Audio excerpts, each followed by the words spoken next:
Hello, and welcome to another episode of the Safety Brief, your go-to source for staying secure. I'm Elizabeth, and today we're diving into a topic that's more relevant than ever as we close out the holiday season, and that's phishing scams. Joining me are cybersecurity experts Mike and Matt. As always, thank you both for being here.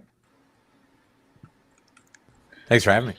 Of course. So, 'tis the season for giving, but unfortunately, it's also the season for scammers. Today, we'll explore how to spot phishing scams, protect your information, and stay safe while enjoying the holidays.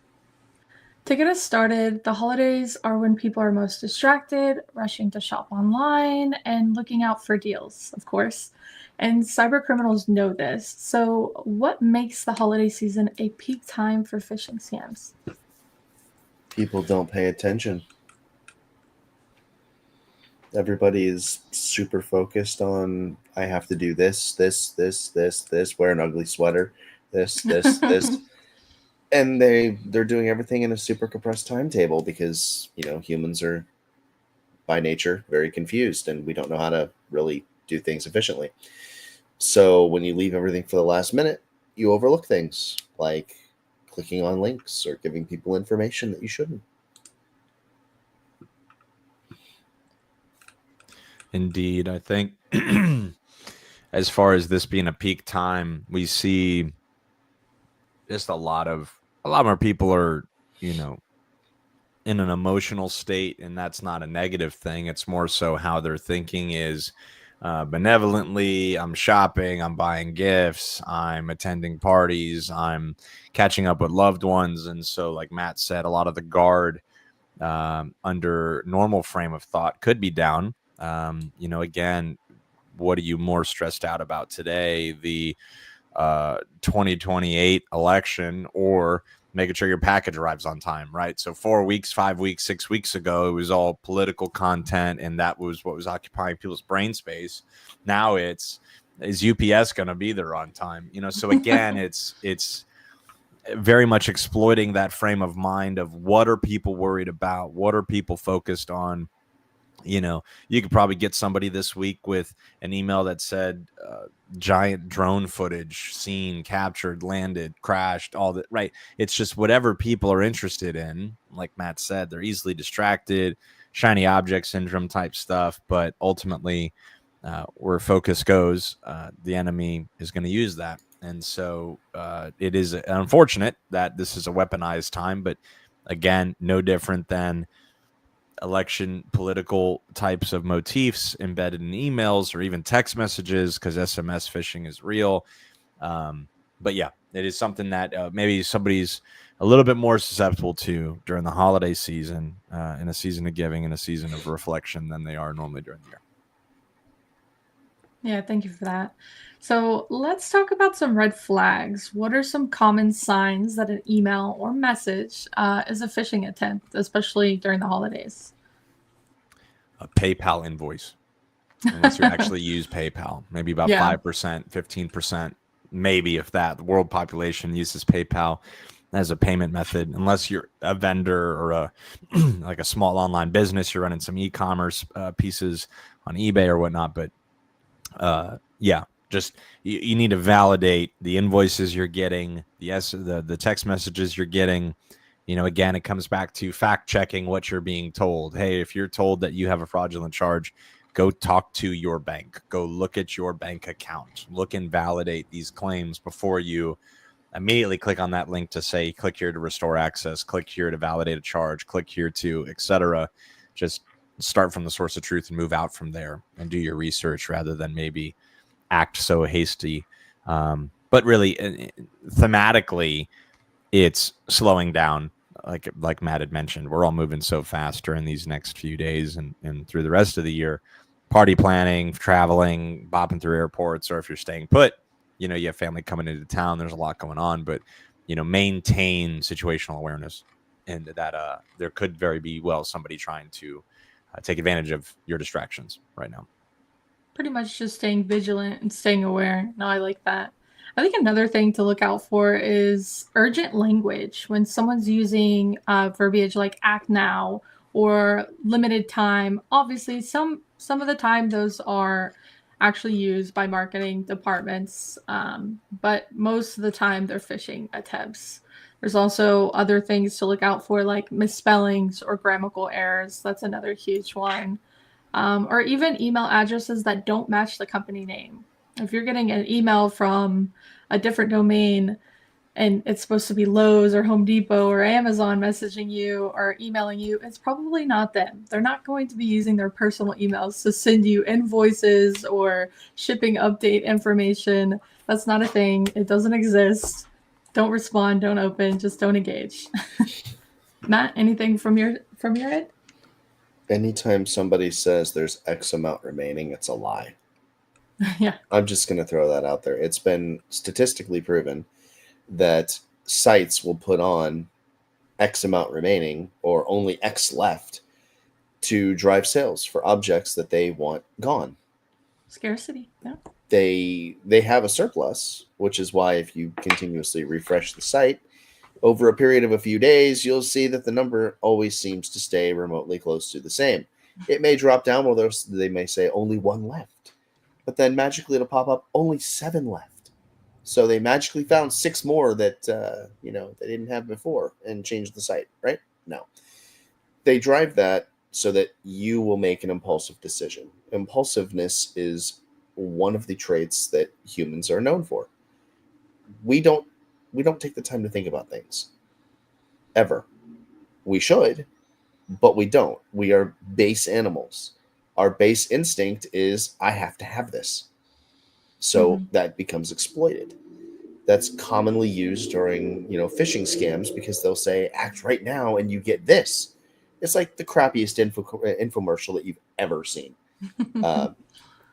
Billy Mays, rest in peace, was a master of getting people to buy things off TV because it was, but wait, there's more. And you feel as though you're being given something extra. You're special. Mm-hmm. It's all about engineering that person and using their own, basically hacking their brain to use themselves against themselves. So you have to learn to step back, look at things objectively and say, does this sound too good to be true? Does Cutco really send me emails from Malaysia telling me that I need these new knives right now? I mean, there's a chance. You never know. Those Cutco guys are ruthless. They'll work from anywhere. But still, the chance of them sending you something from Malaysia or France or Timbuktu is extremely slim.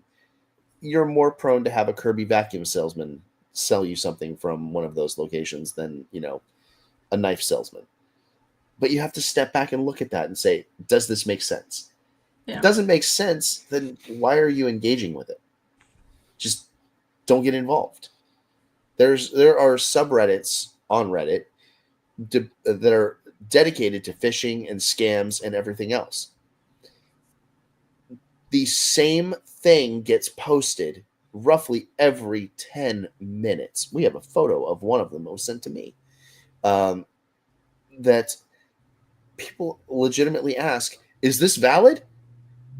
Okay, 1, there's a search function. Learn to use it.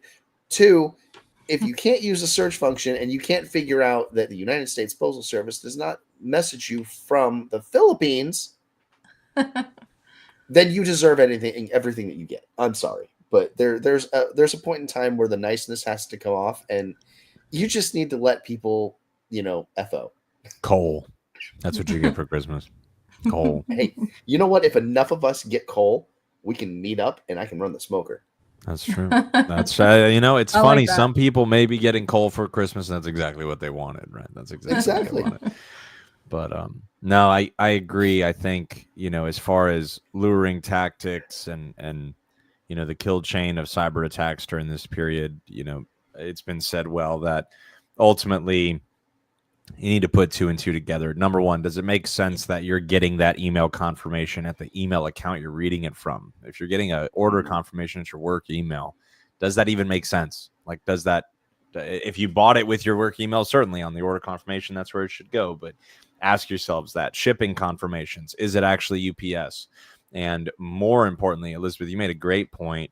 When you're working with large appliances, ask the vendor you're purchasing it from, is there a third party that's going to be contacting me? because most of the time, if you get an appliance delivered or you get something like that delivered, they outsource it to a third party. But now you're getting a phone call from a phone number you don't recognize, claiming that you're having something scheduled for delivery. Please provide your address. Please validate this.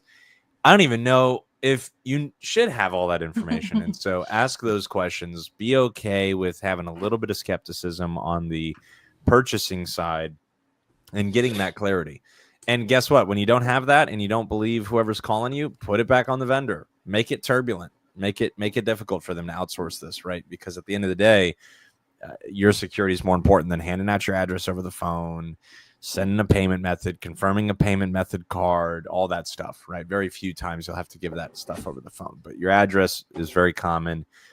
Your pickup time, and again, just because they're texting you saying something does not mean they're a reputable source, does not mean that they are believable. It just means they have your phone number. That is it. That is it. And so, exercise some skepticism, exercise some caution, but it doesn't mean, don't call back grandma on Christmas. Call her back, right? Place that phone call. Whoever's calling you, pick up the phone. But if you don't recognize the number, I'll always text and say, hey, I don't have this number. Who is this? And a lot of those automated lines can't text. They can only dial sometimes. And so, or if they get a text, hey, how'd you get my number? If they don't respond, I'm just not use even that kind of nice. logic. I just There you go. send them straight to voicemail. And if they There don't it leave is. me a voicemail, they're not important Banish you to enough the for me shadow to know. realm. Banish you to the shadow realm. That's right. That's just how I see it. My mom That's was right. like that. Even as a kid, if we would call her and she wouldn't answer, if we didn't leave her a voicemail, she wouldn't call us back or text her and tell her what we were calling for. She's like, you didn't leave me a voicemail. It wasn't important. So I've kind of taken over on that as well. So if I get any number I don't recognize and they don't leave a voicemail, it wasn't important enough to leave a voicemail, so it's not important enough for me to call you back. Oh, you guys are nice. I've gotten to the point where I just don't answer my phone, period. Can't scam me if I don't answer. That's true. So I know they often also use fake holiday promotions, but how else do cybercriminals typically lure victims with holiday-themed scams? I know a big one is like the charity donation request. Yep. I've seen that everywhere. I've personally gotten emails and text messages on that myself. Yep. Yeah. Again, it's exploiting a season and time that people are benevolent, generally speaking, that people are more likely to ship a gift, send a gift, so you're going to get a lot of emails right now. Last day to buy before arriving for Christmas, right? And maybe you've gotten that all this week by the time you're watching this, but all of this stuff, it's real. And again, it's people are out there selling, people are out there trying to market. That's fine and dandy, and they should do that. That is their business. But the difficulty is threat actors are always going to be nipping on the heels of these tactics and try to replicate them, again, be wary of any shipping delayed, shipping intercepted, confirm your package emails the next 7 days. That's what you're going to see. Now, could Amazon be delayed? Absolutely. They've already canceled 2 gifts I ordered. Right. And so they're going to poop the bed left and right, but validate it. Log into your Amazon account, look for the item. It may take 3 or 4 extra clicks, but you're going to know that it's a legitimate source of truth. Again, always backtrack. Don't move right into whatever that email is inviting you into, right? Low balance alerts, right? And on your credit card bills, past due balances, all of that. Pay your bills and you won't get those. But if you get those anyway, log into your account, validate, backtrack back to the source of truth. There is a possibility you'll start getting notifications about Amazon packages very shortly. The strike. The strike just kicked in on Thursday. Yep. So, big holiday rush for packages, and the warehouses went on strike, and the Teamsters are actually supporting the strike. So what a perfect time. It's like that's why they're doing it, because they can. They kind of failed a little bit, though. I would have the port shutdown a little sooner. Yeah.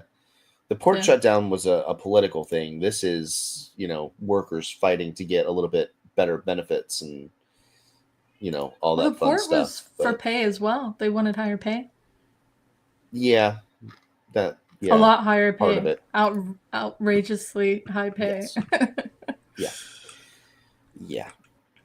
But no, I'm glad you brought that up, though, Mike. It takes a few extra seconds instead of clicking whatever's in that email, where you don't know where it came from or if it's true or not. If you bought a package from Amazon, it takes a couple extra minutes to go into that Right. actual Amazon account or app or however you're utilizing Amazon or whatever app you're utilizing and go to your account, and you can view if your package was delayed or if your Right. package was canceled or anything of that nature. You can look at all that information on your account. Same with your bank account. If you're getting notifications of low balance, don't click on any links. Just go to your account and check it yourself. You'll generally get a secure message from whatever app you are using. So if you're using Chase or Wells Fargo or Washington Mutual, the app will generally give you a notification. It has a unique icon and it's going to give you information, but require you to actually open the app to see that. Mm-hmm. It's not going to put the details in the message because terrible security if you are just going to put it in the message. So, yeah. Yeah. So we all know phishing attempts are dangerous, but what would you say are the most dangerous types of phishing attacks we should be aware of? Ones that involve end users. Again, I'm the voice of truth. Those have high click rates. I don't know if they're the most dangerous. Those click-through rates are amazing, let me tell you. If only I can get them. There are, I mean, we can use an example right now of, it's not necessarily phishing, but it could be used for dropping info stealers and stuff like that, where people are using fake captchas now, where it says click on the captcha, Right. and then it gives you directions that you have to do after you click the captcha. Guys, there's no captcha in the world that requires you to do Windows R and then paste in a command. Right. I don't care That's how hilarious. advanced the captcha is. It does not require you to do that. Stop it. Right. Think. And it's exploiting people's expectation of a pop-up or expectation 100%. of right. Like there's a follow-on thing I need to now do. And again, these people are incredibly crafty. Mm-hmm. Well, can either of you share any real-life examples of holiday phishing scams you've seen recently? Either you can share your screen or just talk us through it. Just anything that you've seen. Pull up the screenshot I know that we've talked. I sent over to you today. Yeah, I know we talked a little about the charity scams as well today, but anything else that like really you've seen pop up this year?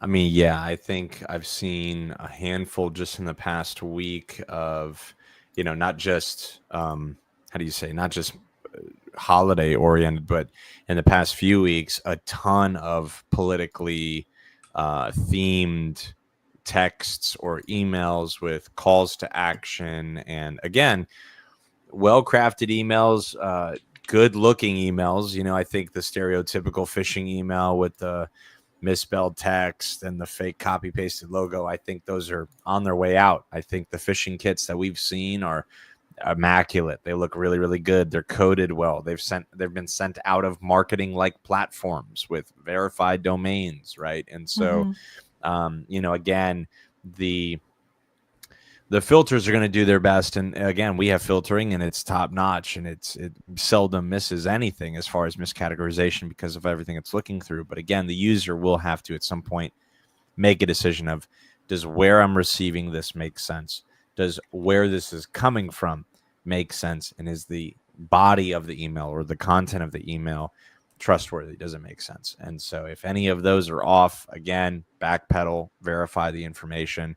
It's no different than if somebody calls you, says, hey,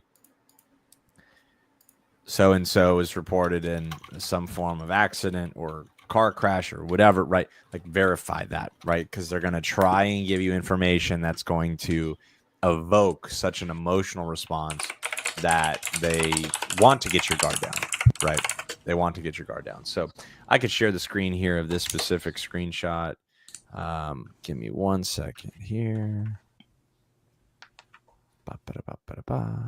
Can you guys see what I'm seeing? Yeah. Perfect. That looks familiar. Yeah. I have a couple of those in my inbox as well. Yeah, that was sent to me on Tuesday. Yeah. So here's the main things that you're going to notice. Number one, what's the number that it was delivered from? +63 is Manila, I believe, in the Philippines. Mike is probably over there Googling and searching that right now. No, I'm reading the text message. Yeah, your package cannot be Philippines. delivered. Yeah. Due to incorrect address information. What does this evoke? Number one, your package will not get there, right? Like it's the Oh, epitome no. of, right? Yeah, your package will not get there. The money you spent, that $50 extra fast shipping you paid for, it's not going to get there, right? Like, please update your address and we will deliver it as soon as possible. Space period. And then it goes down to give you a USPS.com TAC top/US, right? So what's the actual domain? Not USPS. Please reply why. Then exit the text message, reopen the text message activation link, or copy the link into Safari browser. Again, they're using these anchors of exit the text message. Oh, it's not that bad. Activate the link, but they're also knowing that if people don't click this link, feel free to copy paste it. Get the latest logistics status. Regards, the U.S. Postal Team. I love my postman. He will never. She will never text me. Yeah. Another thing to look out for too is a lot of the times these scam messages, you're not going to see the normal opt-in. Like, are we able to text you? And most marketing agencies have to get permission, or companies have to get permission to text you, or you can opt in or opt out. I have never seen, that is one thing I've never seen a scam messaged you starting with, this is so and so from so and so reaching you on this. If you want to opt out, press Y or say Y, which is normally on all messages that I've received from actually Amazon or from doctor's appointments and things of that nature. What about you guys? Have y'all seen anything along those lines, or just kind of instructions on how to utilize their malicious link? Yeah, I mean, most of the text message I've been getting the past few weeks, and granted, I'm not signed up on any political booster team, whatever, right? Like I don't really find myself in a lot of those circles, for all respect to people that are. But again, those are especially susceptible to constant messages of, hey, funding goals, click here now. And again, I get it. Nonprofits raising money for the end of the year, making sure that they can continue their good work. All wonderful, benevolent things. All we're saying is just measure twice, cut once on where you're sending your money, what links you're following, and where. And if that's to a political party, that's fine. Total respect to that. But just verify the link and where it goes and all of that, right? And if it's simpler to simply go to your local church or nonprofit and write a check, write a check and drop it in an envelope and then drop it off there. Guess what?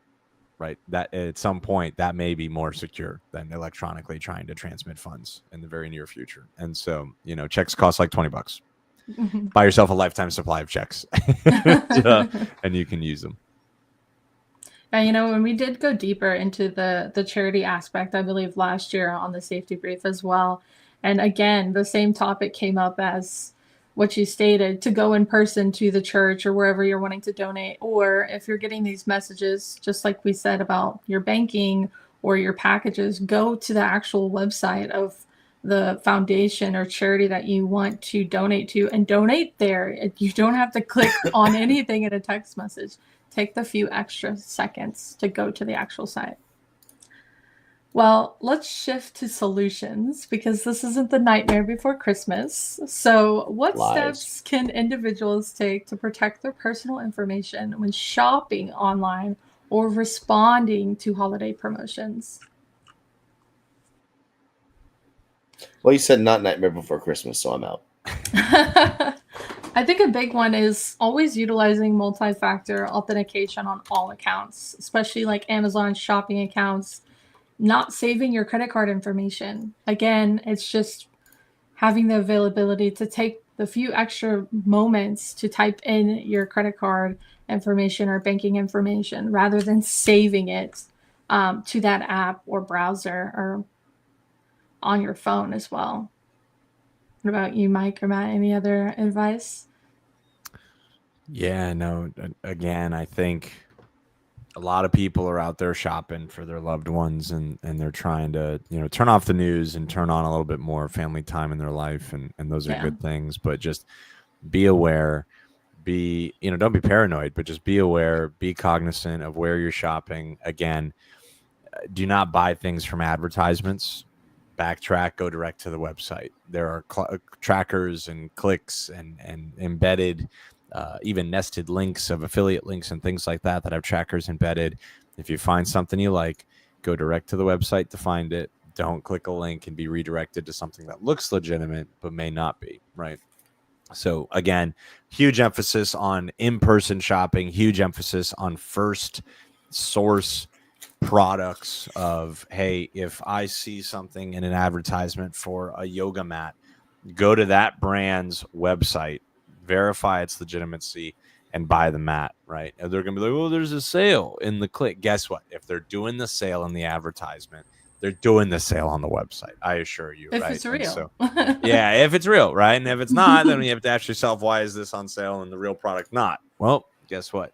That ought to cause concern. But I think, again, you look at like big name brands like WeatherTech and other things that, they may seldom go on sale. If you see ads for that, go direct to their website, verify it. Just really, really, really exercise some due diligence and verify what you're seeing before you send your money away.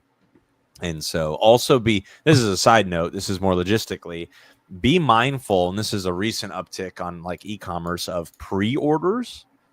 And so like if look at shipping estimates as far as custom made or US made products, because somebody I know like purchased a gift and it wasn't shipping until Q1 2025, and they're like, I haven't got my gift, my account's compromised, blah, blah, blah.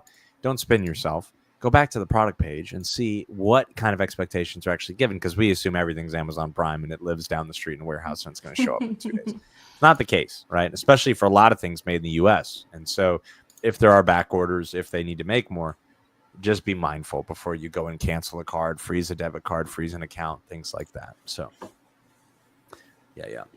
That makes total sense. Thank you for that. Well, to close us off, if you do fall victim, most panic. I know if you click on something and you find it suspicious after the facts, I'd probably panic too. But what should people do if they do suspect they've fallen victim to a phishing scam, other than panic? I mean, the Reset biggest thing password. is, take the time to go through and actually close out the account that you were working with. If you believe that it's been compromised, it's quicker to get a new card than to have somebody, make a ton of charges on the account, and then you have to fight those. And then you're going to end up locking the account anyways. But the difference is you're going to lock the account with nothing available versus locking the account and still having credit available. So, yeah, again, I come back to resetting passwords. I come back to making sure that if you are suspect of a compromise, just like you would with your locks on your home, if you lost your house key, replace your locks. Rest better at night. Don't be paranoid. Don't change your house locks. I think I had a recent conversation about does changing your password make sense, and should we routinely rotate passwords? And this is a great topic, but I think, when would you change your house key? Well, I just bought a house. Somebody else has the house key, may have made a copy. I'm going to change the locks, right? I'm going to make sure that I am the only one that has a key to this house. Great. Makes sense. Does it make sense monetarily, logistically, or time investing to change your house locks every month? No. Right. And if you do, you got bigger problems, right? You got bigger things than locks to worry about at that point. So I think, again, be mindful of, number one, who you hand your key out to. You're the only one that should have it. If it is reused, be mindful of, like, reusing a password is the equivalent of making one key that started your car, got into your house, got into your garage, and got into your bank account. Could you imagine? Right? how safe you would try and be with that key. Well, guess what? You reuse your password 5 times. That's what you've made. And so Yeah. don't reuse passwords. It doesn't make logistical sense physically. We don't do it physically. Why would we do it logically online when there's way more behind that password than there ever could be behind a key, at least in 2024. So again, password managers are your friend. Go to Bitwarden, go to Dashlane, go to Keeper, set yourself up. And again, it may seem nerdy or over the top, but you'd be surprised how practical it is over time of having something like that to keep your stuff safe. Oh, and for Bitwarden those is that free. Yeah. yes, there's also a very awesome paid version that's very cheap per year that somebody turned me on to, and I've been using it. It is amazing. Those that use LastPass, you may want to consider going to Bitwarden, considering that LastPass was again breached. Yeah. Just throwing that out there. So if you did use LastPass, your passwords may be compromised. Your as well. LastPass is available on the internet. Yeah. Literally. Well, as we wrap up, remember staying vigilant is the best gift you can give yourself this holiday season. Thank you both for joining today and for the insights as always. And thank you to our listeners for tuning in. Don't forget to share this episode with your friends and family to keep everyone safe this holiday season. And if you found this information helpful and want to dive deeper, we do have past episodes going over how to safely shop online and a deeper discussion on phishing emails as well. Well, until next time, stay frosty and happy holidays. Thanks all. Merry Christmas. Merry Christmas.